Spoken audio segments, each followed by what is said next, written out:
Good morning. Good morning. Today we have Dale Comstock from Delta Force. Welcome, brother. How are you?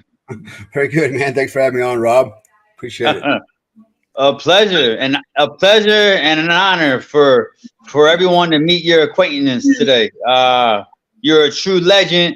Some people know you from Dale. Other people know you from the American Badass, Delta Force. So, can you tell everybody out there a little bit about who you are? Sure. All right. So, oh my God, I don't even know where to start. So, first of all, I'm 60 years old. It's like, woohoo. And as we were talking earlier, I look a little emaciated right now. I've been on the carnivore diet and I've lost, I went from 212 pounds to 184 pounds in the last 5 weeks. So, intentionally, right? I'm losing all this weight. I'm actually getting ready for a bodybuilding show this summer and another professional boxing match. I want to get back in the ring and get back on the stage. But, anyways, background.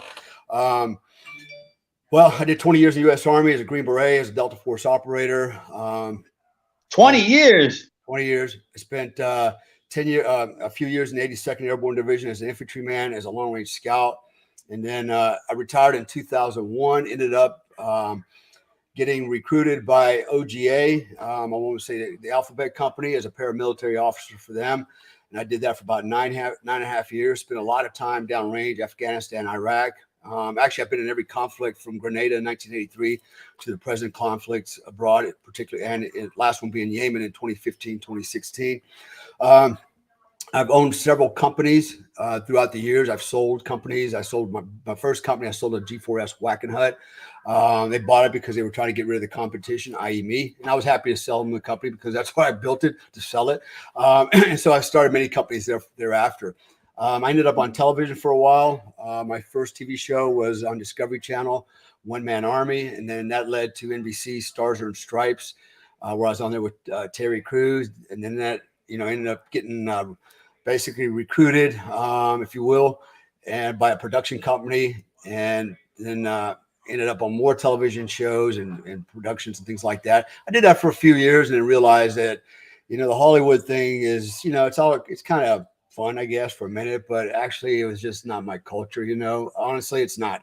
It's a very liberal left-wing culture, and it just was not conducive to who I was as a human being, as a soldier. I come from a conservative culture, particularly military.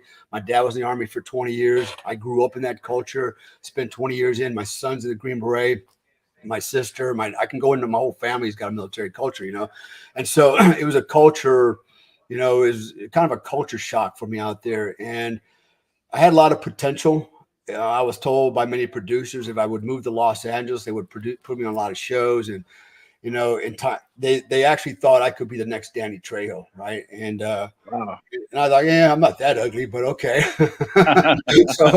so anyways, I finally just decided to move on. I sold another company that was operating at the same time. Actually, I didn't sell it. The company that bought my company went under, which didn't matter. I was making quite a bit of money in Hollywood, and I just one day pulled 10 pegs and moved to Hong Kong, where I ran a security detail for a multi-billionaire investment banker. I lived over there for a while downtown in Hong Kong, and then met my wife, who's Indonesian. She went back to Indonesia. I went back to Florida, and then I ended up going back to Florida, chasing that tail. And and so I ended up over there and kind of looked around and go, hey, I see some business opportunities here, right? And I made it work. I became partners with another billionaire. Didn't work out. I won't go into the story now, but I ended up, again, pulling chocks on the vehicles and rolling down to Bali with my wife, family, and all our furniture, all our belongings, our canines. And we set up a security company in Bali. And I've been there now 5 years, providing explosive detector dogs, narcotic dogs, patrol attack dogs for Marriott properties, and a lot of the local venues around there, 24/7, 365. So we have a nice little enterprise going on there. And so I maintain a home there. I maintain a home in Florida. I maintain a home in Manila. And so the nice thing is I kind of travel when I want. I'm an independent consulting contractor. So I don't have a boss except for my wife, and she's not very bossy either. She kind of lets me do what I want. But I have that freedom, that luxury to travel around and just enjoy life, and work when I want and not work when I don't want. So here I am. I'm actually talking to you right now from Florida. I just came back from Bali. Actually, I was in the Philippines 2 weeks ago. And prior to that, I was, of course, in Bali for a while, and I'll be heading back to Bali next week. So um, I think that's the big picture. Nice, brother. Yeah. So yeah, tell us what's it like being a Delta Force for anybody out there wanting to maybe go in your footsteps, and become a Delta Force. What does it take to be Delta Force? Well, let me caveat that by saying it's been a long time since I was a Delta Force operator. However, once a Delta Force operator, also always a Delta Force operator, because it's something I earned. It's not something that was just given to me temporarily. I did the long walk. I did the hard walk to get there. So it is by far the most difficult selection process in the world, bar none. And here's why. And here's the difference. If you go through Ranger School, Special Forces qualification, Navy SEAL buds, you go through as a group, right? You roll around the Right. sand, you push ups, you scream and holler, you sing, you cry, right? And then, when you can't do it anymore, you quit. When you go through Delta Force selection, it's an individual effort. You go through the entire program by yourself. It's physically very arduous. It's designed that way to make you break down mentally by yourself. And then eventually you're going, okay, I'm either going to make this on my own or I'm not. I have no one to draw inspiration from. I don't have a herd to camouflage myself with and hide in between and just nug it out and squeeze it by. I'm out front and center, and they're all watching me under a microscope. And so, in that regard, it's, your hardest adversary in life is you, yourself, your mind, and your heart. And in fact, we have a saying when I was over there, especially during the selection process. If a candidate said, "Sir, I'd like to voluntarily withdraw," my whatever coochie's bleeding, or I got a blister on my foot, or I got an owie somewhere, it's like, okay, you voluntarily withdraw, you're out. And then the question is, "Sir, can I come back and try again?" And the answer is always, without exception, no. It's because in the line, the term, the words they use is this: you can have a change of mind, but you can't have a change of heart.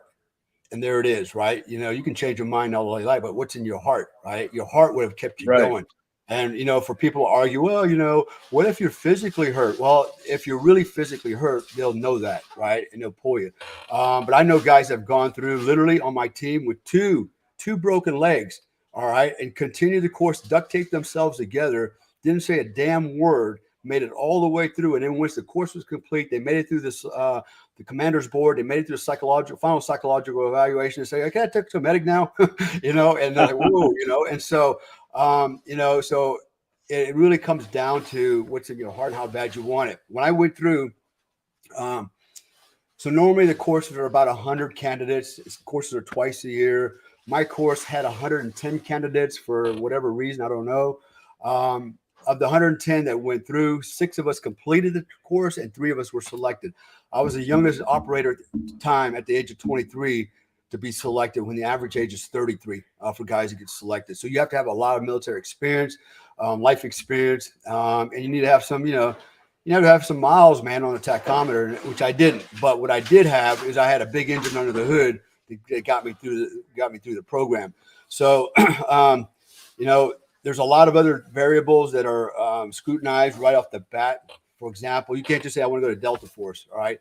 You've got to apply, and the application process requires things like psychological evaluations. They're going to look at your background. Have you had any judicial punishment or action taken against you? Those are all disqualifiers: your age, your rank, GT score, which is like a military IQ score.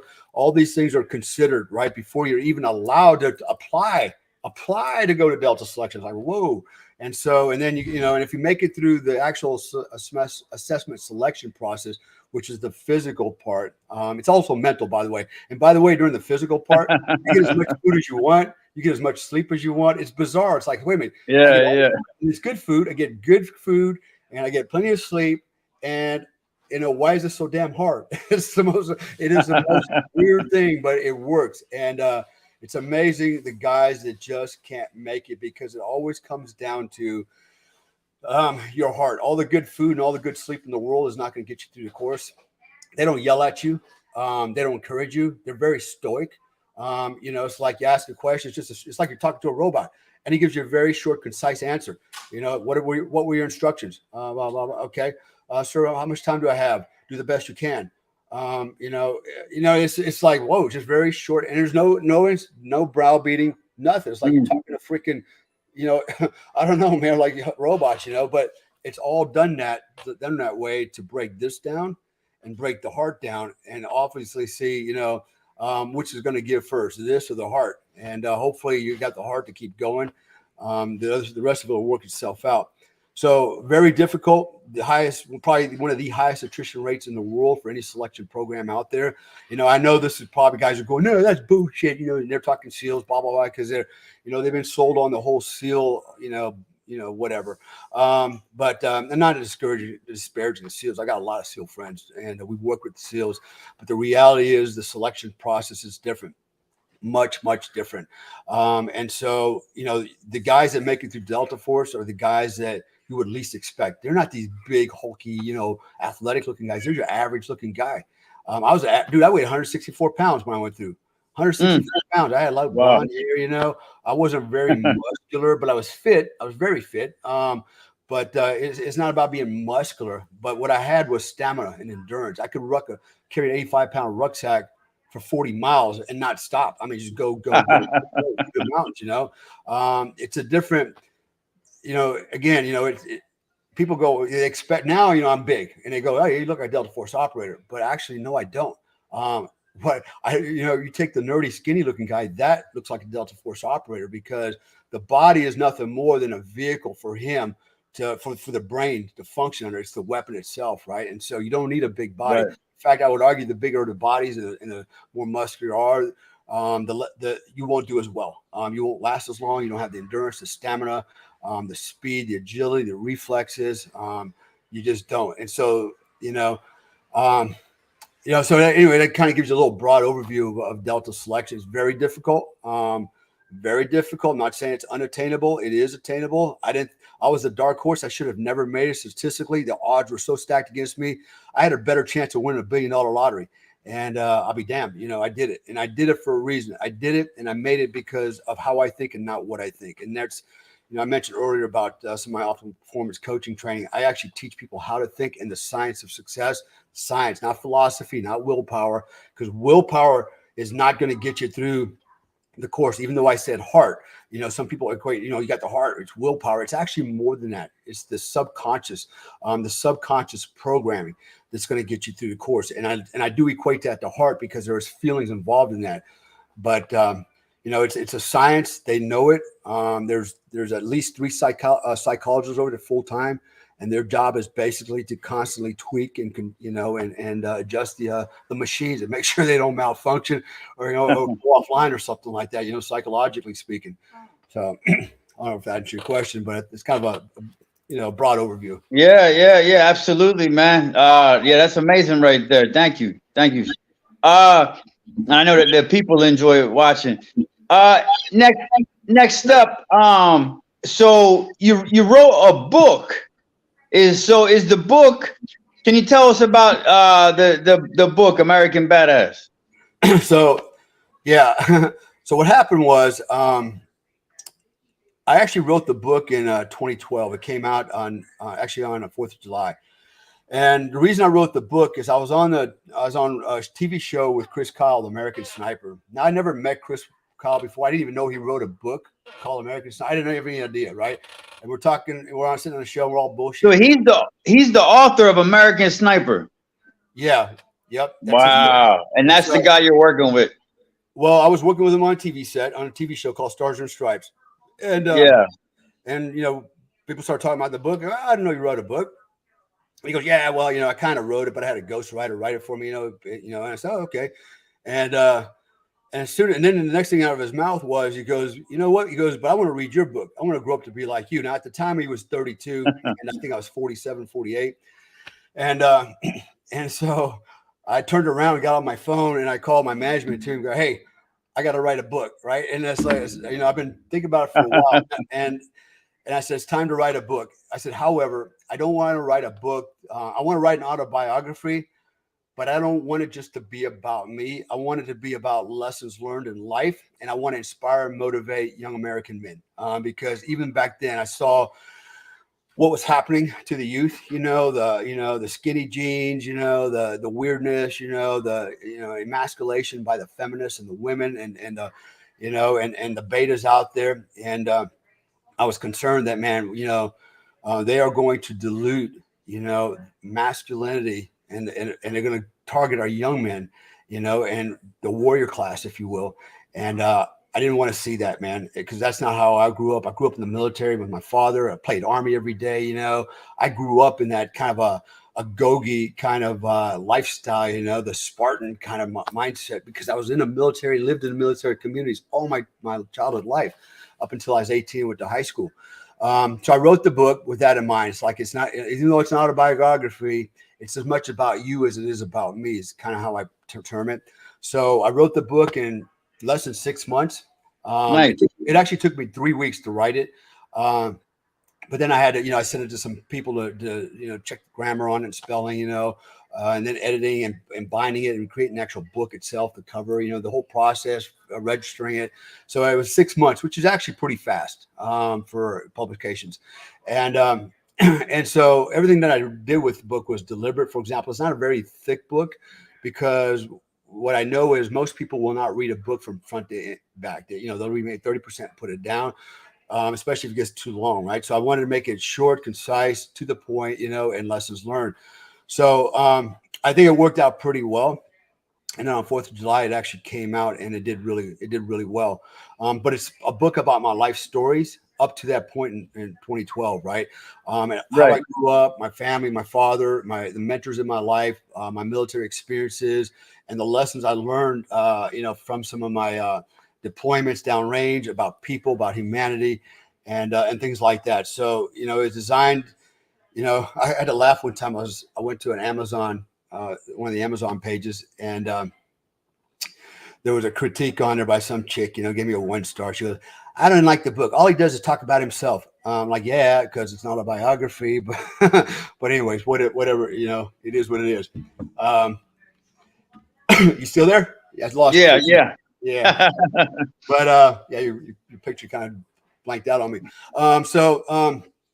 Yeah, but that's what the book is about. Since then I've been I started writing. I said started. I'm not even close to even finishing 5 more books, because after that my book came out and I had this career shift. I retired in 2001, by the way. So the rest of this time I'm doing consulting, contracting, all kinds of stuff, working for the OGA. And then in 2012, the TV stuff started happening. And that's where I wrote the book up to. And then after that, I had pretty much a second life, which I thought this was like going to be the end of all the action guy stuff. And it actually turned out to be almost like the beginning, because since that time, I have literally personally on my own, I've done things like, running operations to recover Americans and expats out of foreign countries that were basically had their visas taken away for all kinds of weird reasons. They were basically called the velvet cage. They couldn't get out. My job was to, I got paid to extradite them and get them out of there quietly under the radar. Nobody could see them. I've traveled around the world doing a fixer type of work, if you will. Hey, I got a problem with a guy in this country. He did this, he did that. Can you help me out? Yep, I can help you out. I literally have, I can go on and on. I've run bodyguard details. I've been a bodyguard in Los Angeles, bodyguard in Hong Kong, many other places. And I can go on and on, but there's several stories going to come out to include my exploits as a mercenary, a real mercenary, not a Blackwater dude, but a mercenary, downrange in foreign countries, working for friendly country governments, prosecuting some of their targets using my skill sets. So I got, like I said, I have a lot of stories in the works. It's just finding the time to write them all out, but I will. I'll get to it. I'm trying to figure out how to make some mini me's. I need like 5 more of me to help me out here, but it's not gonna work, man. I'm by myself. I know it. So I'm gonna get to it, and they'll come out. I don't think they'll be hard copy.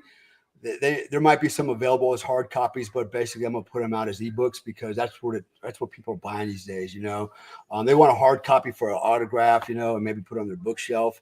But most people just want to buy the e-copy. So I'm gonna start with the e-copy. I have a means to do production for a paperback or hardback, but I think e-copy is the way to go. It's cheaper and it's easier for me to jam out. So, but more is on the way. More crazy stories. You haven't heard nothing yet. Yeah, you should be on Netflix, my friend, or Amazon Prime with all your stories. Well, I have my book is on Amazon. That's the only place you can get us through Amazon, right? I self-published. I figured why give all my money and profits to a book company. I don't know. I just wanted to get the story out there, but I have some stories that I believe are good enough that it could potentially become a movie. I'm just kind of keeping a lot of this information close hold now until I get it written and copyrighted, just for that purpose. But I've done some really bizarro things that you might read in a Tom Clancy book or something, or see in a movie that's it's kind of scientific. But I've actually done some really cool things in my life, and here I am still alive to tell about it. So I'm not sure why I'm around. For some reason, I have a purpose to somebody, or for some reason, and we'll see what it is soon. I hope, because I'm getting. I'm not in my twilight years, and that's another thing I try to tell people is I'm 60, but I feel like I'm 20, 30 years old in every regard, man. I don't feel bad because I eat well, I exercise, take care of my You body. look good. Yeah, you look good, bro. You look 20 years old still. We got the guns, and it's about taking care of yourself, not just physically, but psychologically, and learning how to Yeah. stress. I mean, we kind of talked a little bit about it earlier about, suicide and things like that, man. And, man, it's just too bad that too many people take their lives unnecessarily, man. It's like, you got to be stronger than that, man. That's a defeatist attitude. Oh, the world won, I quit. Take me out, come on. It's all up here, man. And, whatever you perceive is what you're going to achieve, man. If you perceive that you're worthless and you should die, then that's probably where you're going to go. However you perceive yourself as, a lion on this planet, and you're going to prevail, and you're going to win, and you're going to overcome, then that's what you're going to do. I've experienced, personally, I've never had suicidal thoughts. And I'll tell you why I didn't have suicidal thoughts. Not because I don't have the potential for it, but my grandfather, who I love very much, in Germany, committed suicide at a very old age. Yeah, and it was really the most bizarre thing, because every weekend, my mom and my sister and I, we would all go visit my grandparents, the Germans. And one day we show up, my grandmother and grandfather had a really bad argument about something, and like, what's going on here? And then my mom lost her shit, and then, and then she's like, I'm not coming back, and blah, blah, blah, blah, blah. And we leave, and then the next day we found out that he had left the home, took a bag of peanuts with him, put it in his coat, and he left. And nobody knew where he was at, couldn't find him, nothing, right? And so my dad and my uncle went looking for him, and everybody was a big search for him. And I think a day or two later, they found him down by this river called the Donau. The Donau River. I used to walk all the time with my uncle's dog and my grandfather. And me and him would just hold hands and walk. I was a little kid at the time, and these long walks. And it was really nice, man. I still remember all that very clearly. Well, he went down to the Donau River on the trail there that we walked, and he hung himself from a tree. And so, that was kind of shocking, my mom tried to protect me from a lot of that, and shield me from it, but I knew what happened, and, wow, man, he just got so upset. He went out and hung himself. What the fuck, he got me, my sister, and, and I felt like it was really selfish on one hand, and I felt bad that he felt so bad he had to do that. But, wow. I figured, I thought, man, surely his love for me. I mean, my grandfather and I would go for walks all the time, man. We're best little pals. I was young, very young, but he was my mentor for a large part. And I thought his love was stronger than that, and would overcome this weakness that he's having about himself. And And so later, the years went by. When I went to the unit, I remember every year we had to take a psychological evaluation, and then we had to do another interview with the psychologist. Just we wanted to tweak the machines, make sure we're tuned properly, and that we don't have any issues. That would send us off the deep end or something. So, and I remember my psychologist got the evaluation back, and he looks at me, and goes, he goes, basically based on your profile and everything I'm getting here, he says you have potential to commit suicide. Mm.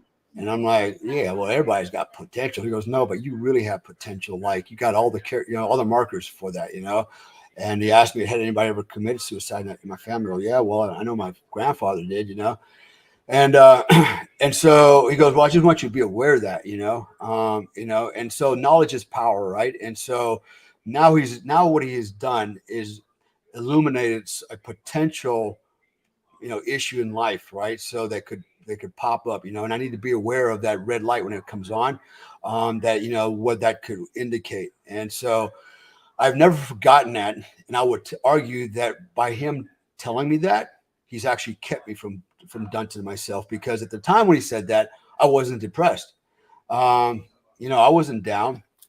I had a good life. I was pretty happy. I'm like, oh, shit, I'm liking what I've got going on now. I said, I can't imagine taking myself out, and I'm not going to let things get so bad that I have to take myself out, And so I never have, because of that, because I always see that when the red light starts to blink, it's like, oh, you better pull out of that, you're better than that. And so, so I have something that, that light, if you will, that keeps me, keeps me going in the right direction and warns me, look out, you're losing altitude, brother. Now, pull pitch, get up. And so, that's important, man. And I think, and, you have to look at the human condition, and, okay, we're all fallible, look, even me, I got my weaknesses. There's things that have broken my heart, in fact, the only thing's ever broken me as a woman, and that was my heart, but, it's still in there. It's got a lot of cracks in it, but it's good to go.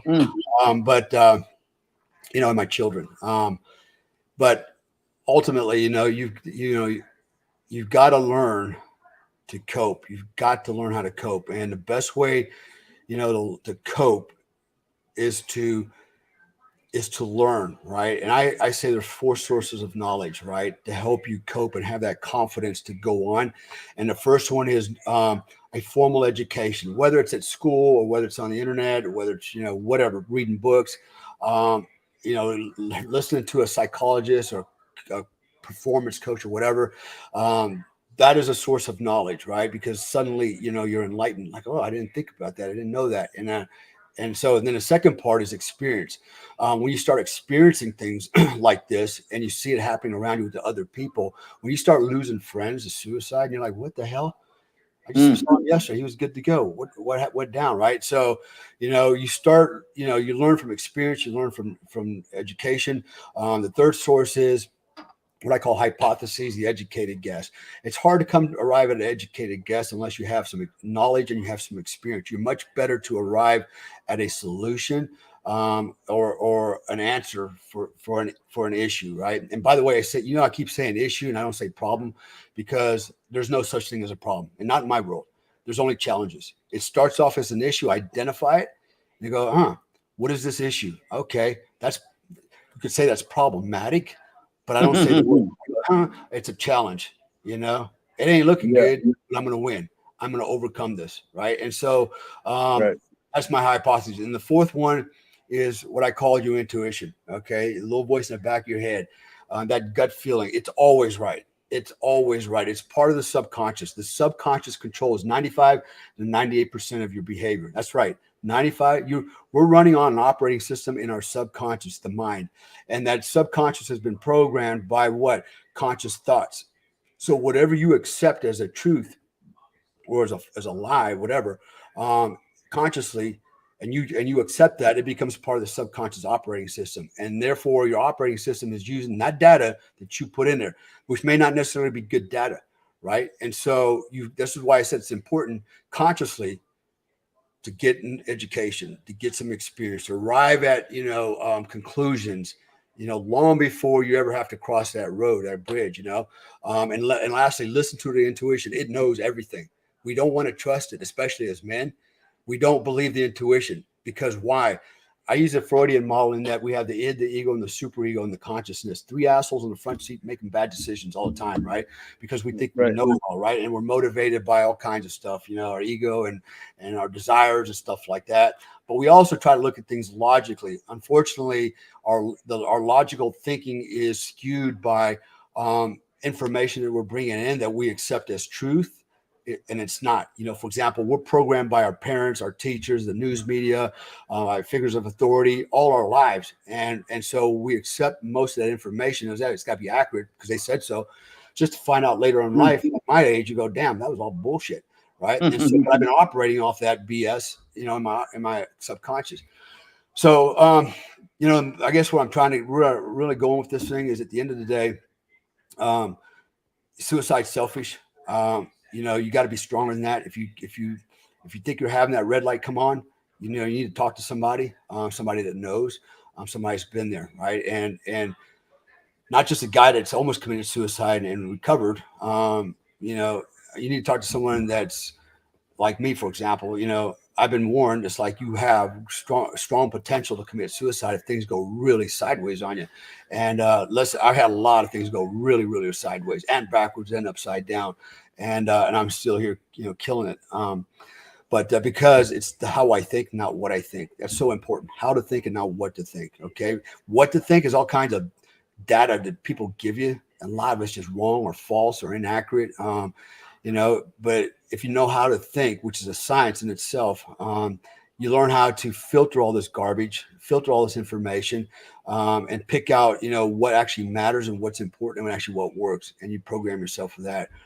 I've lost a lot of friends to suicide. Unfortunately, I wish I could have been there for them, but by the time I found out, they were already gone. But I've had guys call me, go, "Hey, I'm right on the edge. I'm getting ready to freaking check out," and guys don't even know. Guys I don't even know, for veterans, and and then they exasperate the problem with drinking, and drugs, and that only compounds the problem because, alcohol, even drugs, what it actually does is alter your frequency within your body, your energy, and energy and frequency within the body literally affects you physiologically as well as psychologically. And earlier when we talked about diet, you were 100% right.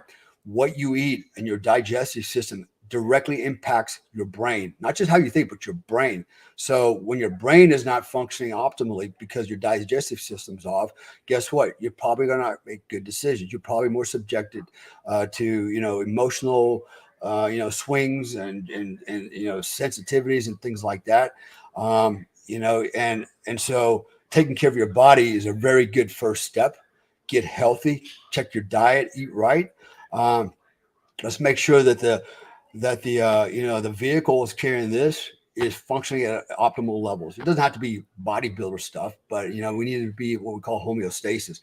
Everything is in order and operating, correctly.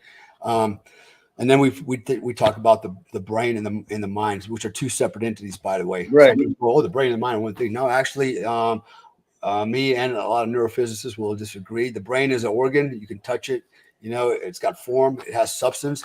And then the mind doesn't have form, but it has substance. We know it's there, but actually, I believe it's actually all part of the entire nervous system throughout the body. There's some other stuff, and I can kind of support that notion. But, the mind is not only as part of our nervous system, it's actually part of, it's exogenous, it's outside of us as well, right? So, but anyways, those three, the body, the brain, and the mind need to be literally in homeostasis. They need to be leveled. Think of them as three cogs in a wheel, the wheel of life. All right. In order for that wheel to turn true, all three of those need to be of equal length, those spokes. Otherwise, you're going to have a wobbly wheel, right? And that's where most people are to run down the road on a wobbly wheel. And we need to get all those things congruent and equal. And I think it's very important. Any shortness in one will affect the other two. Okay, it'll affect the whole ride, so to speak. So, all I can tell you guys out there, if anybody's ever contemplating it, or you might contemplate it one day, is recognize the red flashing light for what it is, and don't go down that road. You'll regret it. You'll regret it. But once you check out, you won't regret it. But then it's too late, right? You'll have just literally, compromised, sacrificed, forfeited the best years of your life that would have been in front of you. They're there in front of you. They're there in front of you. They're coming, but nobody has a perfect life. We have our ups and downs. And it's that's what they call life, and nobody's life is just perfect, and it ebbs and flows and things happen. And that's part of the experience. But just giving up, going, it's nothing but doom and gloom, and then not having the foresight to look down the road, and having the courage and say, hey, I can change my life. I can make it better. I just got to get around some obstacles. No big deal. I'll get around these obstacles.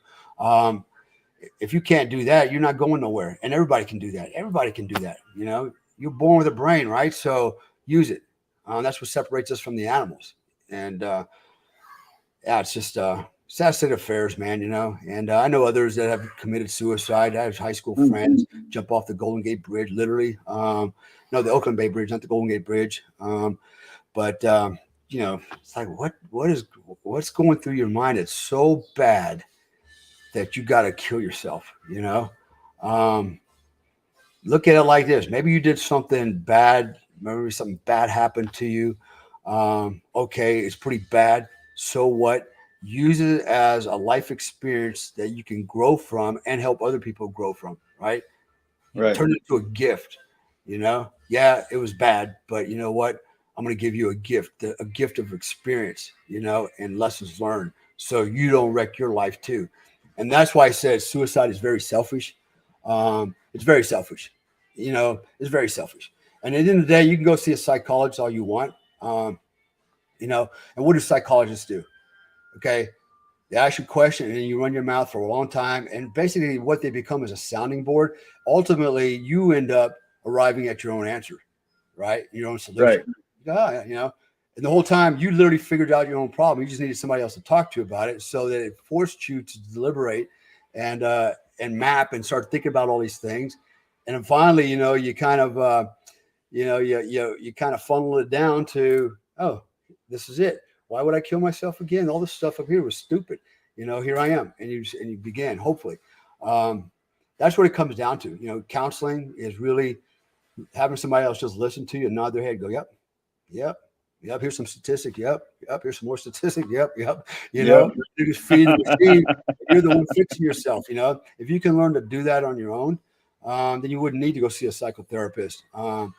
You wouldn't need to talk to people. I'm not saying there's anything wrong with it. I'm just saying the faster you can recover, the faster your life picks back up, and faster you can be happy. Yeah. I've seen some things. Honestly, I went through some stuff that. Nothing worse than watching your friend die in your arms. You're not a damn thing you can do about it. You're by yourself. And then when you look at the bigger picture, it's like, damn, this guy, it was supposed to be me that got killed and not him. He died in my place. Then you have this thing called survivor's, remorse, guilt, and I had that for a couple of years, man. Every day I'd wake up and that was the first thing in my mind. It's like, man, I got a cement truck parked in my chest of nothing but guilt. And that basically is not a good way to start your day, because you're starting it in a negative mindset with negative energy. It's actually a part of self-hypnosis. And that's a whole nother lesson there. But basically I'm setting myself up for not an optimal day. Let's put it that way. Might be some good things to happen, but it's not going to be an optimal day. And I'm not going to be my optimal self because I've got this burden I'm carrying around and I haven't resolved it yet. I did go see a psychologist to talk about it. And honestly, when I look back, there's nothing he said that I can remember that made any difference. I just remember telling the story and dwelling on it and mulling it over. And he just kind of stood there and nodded his head, wrote some notes down. That's all I remember from those sessions. And so it wasn't until one day I just said, you know what? I got to move on. I got to get over this. I got to just get over this. And it happened. It happened. I have no control over it. Couldn't control it. It just happened. And I said, the best thing I can do for my friend is live the best life possible for him and his family. That's what I have to do, right? That's what I owe him as far as I'm concerned. And so it actually became a good thing that happened. That was a good that came out of it, his death, and really a part of me died that night and was still dead for 2 more years. And that part will never be revived, but the part that survived has gotten bigger and stronger, and I'm a better man for it. And I do it because I learned a lesson about life, and I do it out of honor for my friend and his family and his children. So, we all go through this. We all go through. Hey, you're an amazing person. Great for what you did for your friend there and his family. Yeah. Well, and it's not just honoring my friend. My father died. When he died, he died from natural causes, if you want to call cancer and all kinds of crap diseases natural. I would call it unnatural, but even my father, I always honored my father growing up. He was my purpose in life, to do the best that I can, because I did love my father. I respected him and I wanted him to be proud. And after he passed away, guess what? I still honor my father. I still do the best I can out of respect for his memory and for who he was. Right. So this is the other thing too, by the way. If you don't have purpose, think of purpose as an azimuth in life, a compass heading, right? What is your purpose in life? And don't tell me it's to be kind to old ladies, give away money, and not harm. We always want to do that. But what is your real purpose? Why do you think you're here? What can you do to impact the world, right? In a positive way. Okay. And so ask yourself, do you have a purpose? And of course, most people, I don't have a purpose. That's why I'm worthless. No, actually, you have a purpose. You just haven't figured it out yet. Okay. Find your purpose and then follow that path. And it will take you to the top of the hill of success.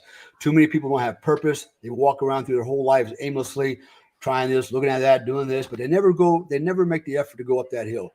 Right. And even when they do, it's like, oh, it's too hard, and they go back down. They die in a valley with all the other dead people and broken bones down there, right? In the valley of despair is what I call it, because 99% of people that die because they have not die without having lived a life fulfilled. 99% of people will die not having life fulfilled. What does that mean? Yeah. I wanted to go skydiving. I wanted to go scuba diving. I wanted to spend more time with the kids and the grandkids. I wanted to go to Disney World. I wanted to do this. I wanted to do that.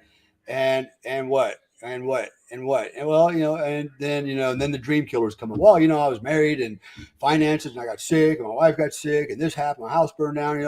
So all these dream killers get in the way because we allow them to stop us, right? And you just got to learn how to navigate around them and stay on your azimuth and move forward. And is it easy?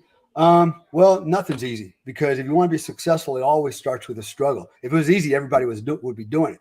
Can everybody do it? Yes, everybody can do it. Okay. If you're not doing it, it's because you're just not motivated enough yet. You just don't have purpose. You don't have a far objective. Where am I going with this in life? Think of it as writing your script to your own action movie, and you're the hero in it. What's it going to look like? And at the end, when you critique it, your legacy and your family is looking at it, man, was that a B-rated movie, or was that an Oscar nominated winner? What was that? And so you're in charge of that. You're writing the script. You make the choices. You cannot say, well, I don't have this, I don't have money, I don't have blah, blah, blah, blah, blah. You know what? One of the lessons we learned in Delta Force, and we said it all the time, was, there is absolutely nothing we cannot do and do it better than anybody else out there. And it doesn't matter what it is. If the Department of Army said, hey, you guys need to start up an artillery unit within Delta, and you got to be good at it and deployable. Like, okay, we'll go out and get all the artillery pieces, the ammunition, the training. We'll put it all together, and then we'll compete against the other artillery teams, and we will be the best. Okay, that was our mindset. It was always our mindset. I remember sitting around, the cafeteria tables during lunch with the guys. We're all sitting around. We talked quite a bit about, the experience of being a Delta operator and the future when we're out. What are we going to do? And it was commonly thought and said that, there's nothing none of us can achieve out in the world. We can start our own companies. We can do lots of great things because of our work ethic, our can-do attitude. We're calculated risk takers. And all these traits that we had that allowed us to become a Delta Force operator, we can apply that in the civilian world. And I'll be damned. Guess who started Triple Canopy? A Delta Force operator. Guess who started Global Security Consultants? Me, a Delta Force operator. Guess who's running companies right now? Me, a Delta Force operator. I can go on and on and on. Okay. Because of that mindset. And so we weren't necessarily born with it. Maybe we were, but we definitely became aware of it by being in the unit. I did. And so it's not a trait that's just unique to, Delta operators, because as much as I don't like Bill Gates, look at Bill Gates. Guy don't even have a college degree. Tony Robbins. Look at Elon Musk. Look at all these guys, man. Why are they special?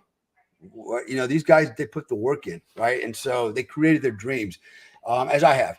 And and I'm not trying to brag or anything, but Christ Jiminy, I dreamed one day of living on a tropical island somewhere, beautiful weather, nice girls, great culture, do what I want to do. When I was thinking about Gilligan's Island, right? It's like, how cool would that be to live on a little island and your white pants are white every day and you got a little red shirt and a white cap and you're always clean and you got 2 hot chicks on the island with you and a bunch of other nerds and everything's just pristine and perfect, right? And I remember thinking about that in 2006 and I know what I did. I manifested that subconsciously. And essentially, I don't live on Gilligan's Island. I live on Bali, but, in a lot of ways, there's a lot of similarities in that. I wake up in the morning looking right out at my swimming pool in the courtyard at the palm trees and got a beautiful wife, beautiful culture, warm weather. I work when I want to. I was like, man, I'm actually living the dream of 2006, and I didn't do it deliberately. I just kind of gravitated towards that because I had this vision. I stayed on azimuth. The azimuth, included a trail of success, right? Little successes, little wins along the way. But I always knew what my objective was. My objective was always to be sovereign, independent, and without a boss. I've never worked for a boss since I retired of the Army in 2001. I've never had a boss. And was I gifted? No. My dad had an 11th grade education. My mom had a 9th grade education. Nobody on either side of the family had a college degree. I came from poor white folks. All right. And I joined the Army, because I was an idiot in school. Right? I didn't have good grades, but I pulled it off anyways. And you know why I pulled it off? Because one, my dad was really disappointed I didn't go to college like he wanted me to. He wanted me to be the first, but I felt like I was beholden to going to college. I wanted to make him proud, so I put myself through my bachelor's and master's degree in the Army as a Green Beret and Delta Force operator. Yeah, tried that. Tried pulling that off, and married with 3 kids, and being a professional at the same time, right? And so, but I did it, right? And before my father died, I had finished my master's degree. I was working on my PhD, and so I did it out of love, for my father. And so that gave me my purpose to stay oriented to where I needed to go in life. And that road has yielded so many other great things for me, like businesses, my wife, and all these other opportunities in life. I should have never been on television. I got on television, a SEAL. Okay. One day he was a friend of mine. He knew the producer of Discovery Channel. They wanted to make this a TV show called One Man Army. He goes, hey, I got a guy that might fit the bill. Connected us. I did all the interviews. Actually, it was funny. I did the interviews in Afghanistan on a deployment one night in my little pod, and I had these. It was funny. Yeah. I had a girl interviewing me, and she asked me all these questions, and I had it locked in pretty good. And then finally at the end, she's like, okay, well, the interview went really, really well. I got to actually do one more thing. And I'm like, okay, what? She goes, I need you to stand up and take your shirt off. I go, oh, okay. And all these girls start popping in her stuff. And these little strip action. Oh, is that what that's going to take? I got it. But no, I got the show. And then, and next thing you know, I got NBC calling me. I got all these other producers calling me. And then all of a sudden now I'm a Hollywood dude, And so, that was a road I went down for a minute. I took it as far as I felt like I was comfortable with it, and then realized, my world is in the security, saving people's lives world, and so that's how I ended up back in Hong Kong, running security details and things like that. So, anyways, I kind of went all over some tangents there, but the moral of the story is, again, I'll say, suicide's selfish, man. There is always a better life in front of you. You just haven't got there yet, but you will. We all do, but you got to put the work in, right? It's called the law of action. Nothing just happens. If you're waiting on luck, good luck with that, because there is no luck coming. You manifest what you believe and what you put your energy and effort into. Okay. If you believe that, committing suicide would suck, then don't do it. Put your energy into living. All right. And being happy, turn that energy around, because that's all it is, and create the life that you want. Stop saying you can't. Okay. Stop saying you can't. I've used to beat that in my kids' brains, all of them growing up. I said, we don't ever use the words can't in this house, ever. Understand? Yes, sir. 3 bags full. And then I wasn't allowed. It was not allowed. I don't like that word. I can't do it. Well, it's like Henry Ford said, whether you think you can or whether you think you can, you're right. You can't, it's either way, it's true. So stop thinking that way. Especially when it comes to taking your life. It's the dumbest, selfish thing you'll ever it's the last thing you'll ever do. And and basically you just forfeited what would have been probably an amazing experience for the rest of your life. I'm 60 years old. I'm going to live for at least another 40. I got that locked in. All right. That's the plan. That's what I'm going for. That's what I'm going to do. In the meantime, I'm going to live it in the next 40 years like a spry 20, 30-year-old, just like I am now. I'm going to do a lot of things. I still do them. I box. In fact, I'm going to go box this summer. I'm going to go back into the ring as a professional in the heavyweight division as a boxer. I want to do another round. And I'm going to get on stage as a competitive bodybuilder in the master's division in the heavyweight division. That, I'm going to do it right at 60. Why not? I'm not too just because people say you're old, you're kind of old. No, you're old. Your old way of thinking has no place in my world, because my way is not old way of thinking. It's a new, young way of thinking, and it's a realistic way of thinking, and yeah, I know.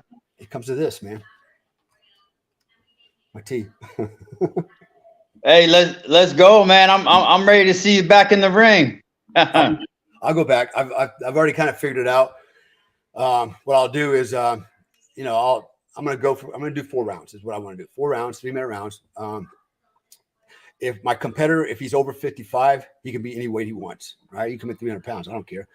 He can come in 120 pounds. I don't care. If the guy is 54 and below, he's got to be within 10 pounds of my weight, whatever my weight's going to be at the time. My guess, I'll probably be about 190 pounds.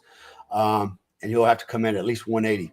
Okay. And be no more than, I'm going to give him 200 pounds, right? 10 below and 10 above, and I'll take them at age, And so I'm very confident that I can win. It's not, it's not like, wishful thinking. I'm just so confident that it doesn't even unnerve me even a little bit. It's like, I may short work with this guy if I want, I'm a pretty good fighter as well. But it's all mindset, and I'll be prepared, I'll be in shape. My defense will be good. I'll apply all the principles of defense and offense, because that's what I do. And in worst case scenario, it's like, okay, I'm getting overwhelmed, I'm getting overrun. He's going to hurt me. I just tap out. Okay, man, you got it. No shame in that. I stepped up to the plate, took a swing, and struck out. Okay, I'll try to get in again. Give me a couple more months to get back in the ring. But this is the thing too. Is finding your purpose in life. I always have to find purpose in life, right? Because I've literally checked all the blocks in the bucket list, and so in order to keep going and growing, you've got to add more things, right? You've got to put more things on that checklist to do stuff, and I have them, right? I want to master the guitar. I want to learn how to fly fixed-wing aircraft.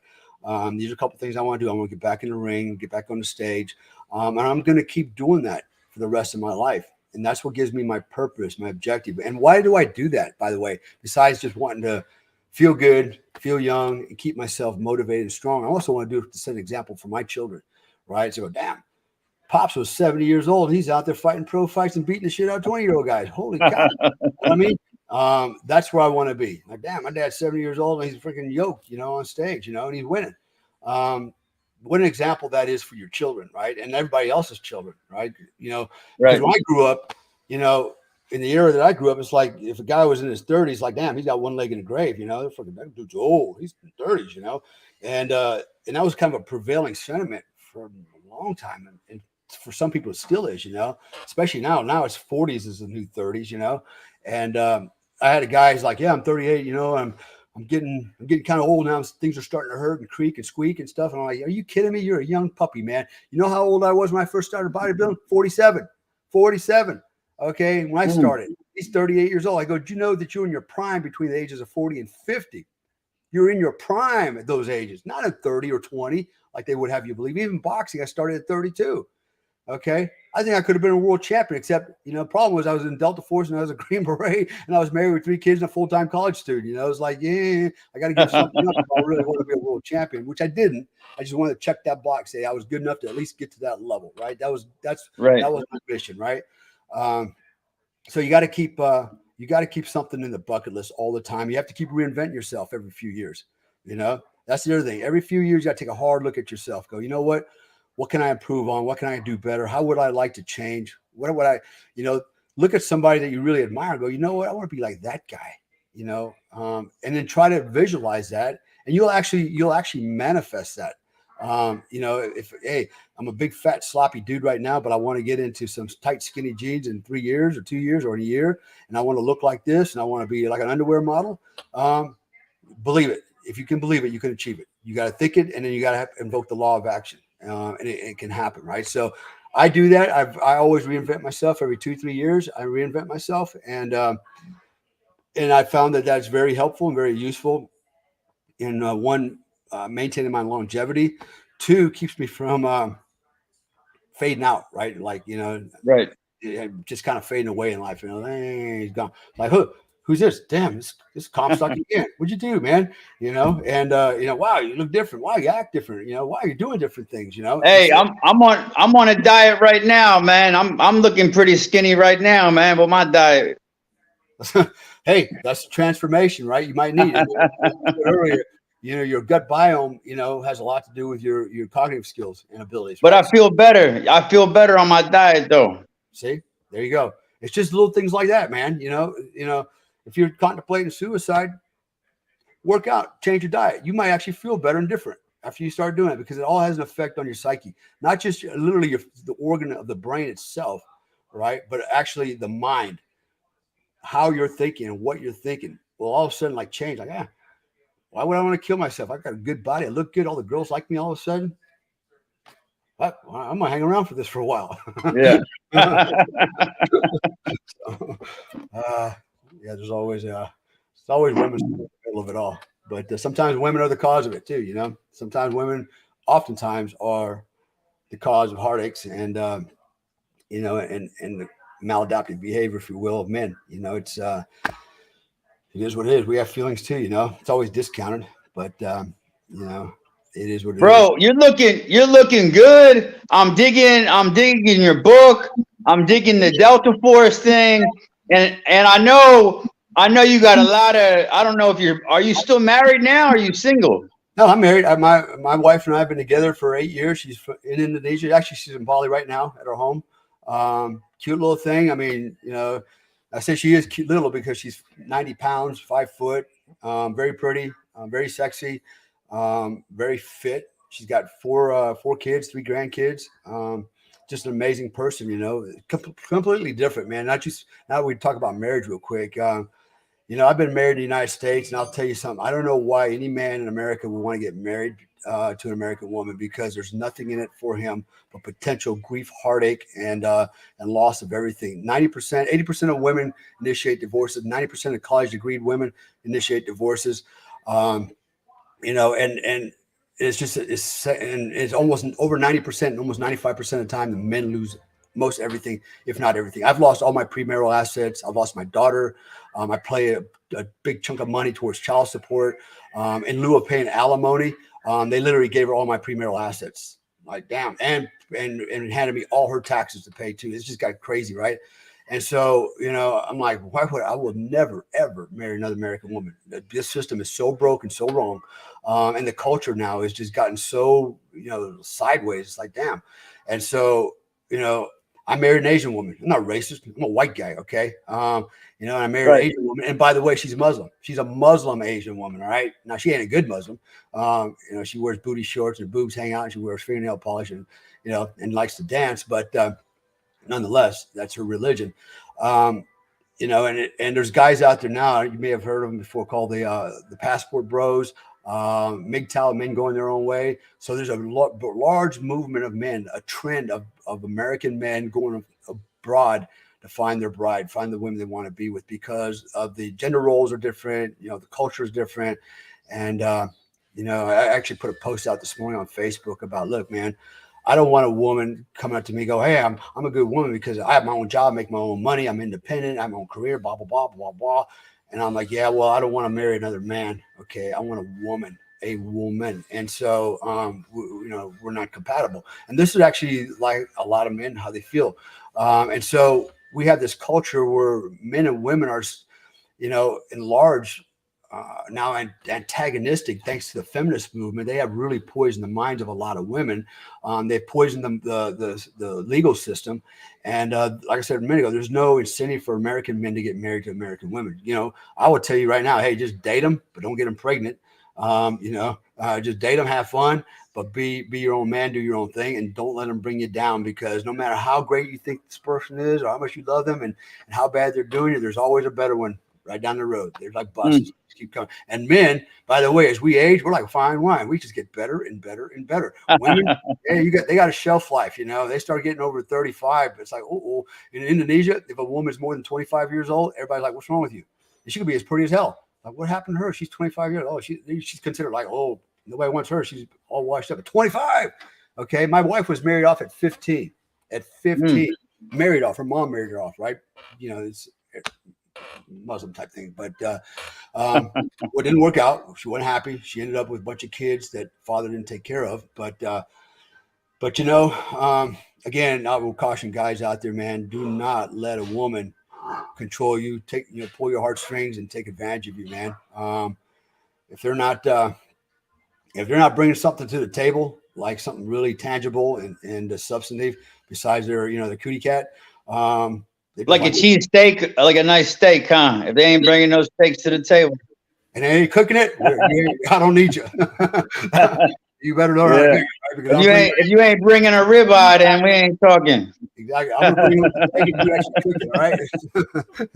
So, and you watch it do it over, done with, damn it. That's how it works. Yeah. But anyways, yeah. So again, I'm talking to the guys out there. I'm not knocking all women. Not all men. I know a lot of good women out there. They get it. They didn't buy into the propaganda by the leftist feminists out there.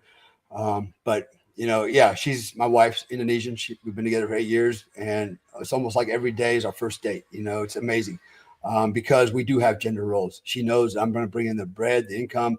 I'm going to manage a lot of the big projects and things that we do, and her job is essentially to handle all the other stuff that I don't have time for. Like, hey, let's keep the house clean, dog room, take care of this, go run down and get this license, blah, blah, blah, blah, blah. She does her part, but most importantly, her part that she wants to do and is her most important part to her is taking care of me, literally taking care of me. I mean, everything you can imagine, it's like, wow. I wake up with breakfast in bed. My clothes are always washed, ironed, and hung up by colors and types. It's like, damn, it's almost like being in the military again, but there's a big difference. But yeah, I'm happy as hell. I got kids. I got lots of kids. I got 9 actually. Some of them are stepchildren, hers, but Well, you're a proud father, man. Yeah, well, and they just keep coming and coming. I don't know how to make them stop. Yeah. My oldest one, I think, is 37. My youngest one is 4.5, and then I got a whole bunch in between. Different ranges and different ages. So different ethnicities too. So actually, I've got 3 kids from their mother's black. I got a daughter, her mom's Panamanian Chinese, and I have another daughter who's also Asian. Yeah. So. Wow, amazing. Okay. So so nobody out there can call me a racist or whatever they want to call me. It's like none of that holds water. No. You got like it would be like a new age American the Brady family. Yeah, it's a new age. Yeah, it's a combined family, and it works, I mean, here I am raising other men's children, that didn't raise their kids, and I raised them like my own. Just being responsible, being a good father and a good husband to my wife, and it all works, it's quid pro quo, something for something. Everybody has something in this, everybody gets something out of this, and what's most important is everybody happy at the end of the day. And it always comes down to that. We can have nothing as long as we're happy. We're good. Yeah, I mean, as long as you're happy, that's at the end of the day, that's it. That's all that matters. Yeah. No matter your religion, your race, or your ethnical background, or if you're poor, or rich, whether you have a family or you don't, Yeah. you just want to be happy at the end of the day. And I tell And everybody, it's your job to make yourself happy. It's your other half's job to make themselves happy. And hopefully you guys can be happy together. But don't ever try to make somebody else happy or expect somebody else to make you happy, because eventually that won't work and somebody's going to be disappointed. So when you go into a relationship, go in with low expectations. If you go in with low expectations, then when things go wrong, you won't be as disappointed. Like, well, I didn't expect much anyways. That's how I approach my relationships in life. It's like I have a low expectation. I don't expect much. And as a consequence, I get a lot. It's like, wow, I'm getting more than I ever expected. So it's pretty good. I know people, if there's any women out there going, oh my God, he's a misogynist, hey, and he's so insensitive. Well, maybe I am. I don't know, but I know what makes me happy, and I know what makes most men happy, and telling them, oh, I make my own money, I have my own job, I got my own college degree, I did this and I did that, I can do anything a man can do. Well, guess what? Most men don't want to hear that, and we don't care. We don't want that. We don't want that. I don't. I got what I want. I got exactly what I want. Oh my God, man. 10x. And this is why guys are going their own way. This is why you're getting their passports and launching, man. Anyways, this is not about them so much as it is about, the guys and anyone contemplating suicide. Don't do it, man. Don't. You can call me. I mean, I'm not hard to reach. You can find me on the internet, all over the internet. You can find me on Instagram, Official American Badass. I'm on that frequently, I guess. You can get me on Facebook. I got LinkedIn. I'm on that quite a bit. And I have a website, actually a couple ones, DaleComstock.com, and you can message me through there. And I also have Tier 1 Performance Coaching. You can get me and my partner, Joe Tedai, through that site also. So there's ways to reach me. It's not hard. And my number's available out there as well. So shoot me a message. You got some issues, we'll talk about it. I won't charge you. I'm not that petty, man. But, I'd rather see you live and be happy than, die for what? For nothing, man. There ain't nothing in this world so bad that you got to kill yourself for it, I mean, there's nothing, man, If you're going to die, do it for something honorable, man. Like saving somebody's life or something. But whose life are you saving? You're not saving it. You're taking, you're hurting people, kind of like my grandfather did, man. Like, damn, thought he loved me more than that, And there are people out there that love you. Even if you don't think so, there are people out there that care. Not everybody cares, but there's some people out there that you will break their heart. And they'll probably forget about you in 30 days after everything's said and done. But still, there are people you will affect, directly and indirectly. We'll always have to consider. Nobody's going to go, oh, my God, why did he commit suicide? We need to find out why he committed suicide, and so that never happens again.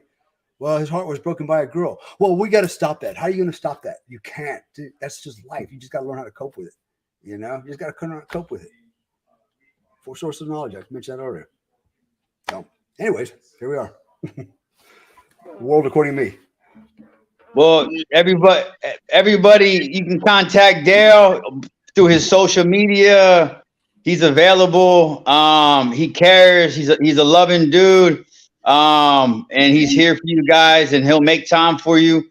It doesn't matter what time of day it is, what you're in need of. He's willing to talk. And if you're out there and you're contemplating suicide, or if you know somebody who is, call us. We'll schedule you to come on the show with us. You can be a guest, and we'll talk to you guys live. Yeah, talk it out, man. Sometimes that just helps, get it out there and know people are listening and people give a shit, Nobody's laughing at you. Nobody's going to laugh at you. Nobody that's a good person will ever laugh at you, man. If they're laughing at you, they're evil son of a bitches, and you fucking let the air out of them, they're not human. They're not evil. They're not kind. Otherwise, nobody's going to laugh at you. I think most people want to help and would be willing to get on here and give you some information, give you some advice, give you something to work with, hopefully. But nothing happens if you don't bring it up. If you just keep it bottled up all your life, you'll be like me, waking up for 2 years with a truck parked on my chest, and just one day you'll wake up and you're going to go, man, you know what? I'm going to get it over with, or I'm going to get this truck off and get my life back, and life is about choices, a series of compromises. Go left or go right, go up or go down.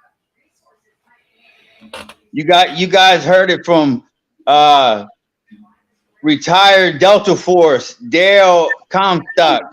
And this is one of the baddest dudes in the world right here. And he's giving you guys the truth for free today. You guys heard it live for free from a Delta Force who's made it through the trenches and is here alive today to share his story.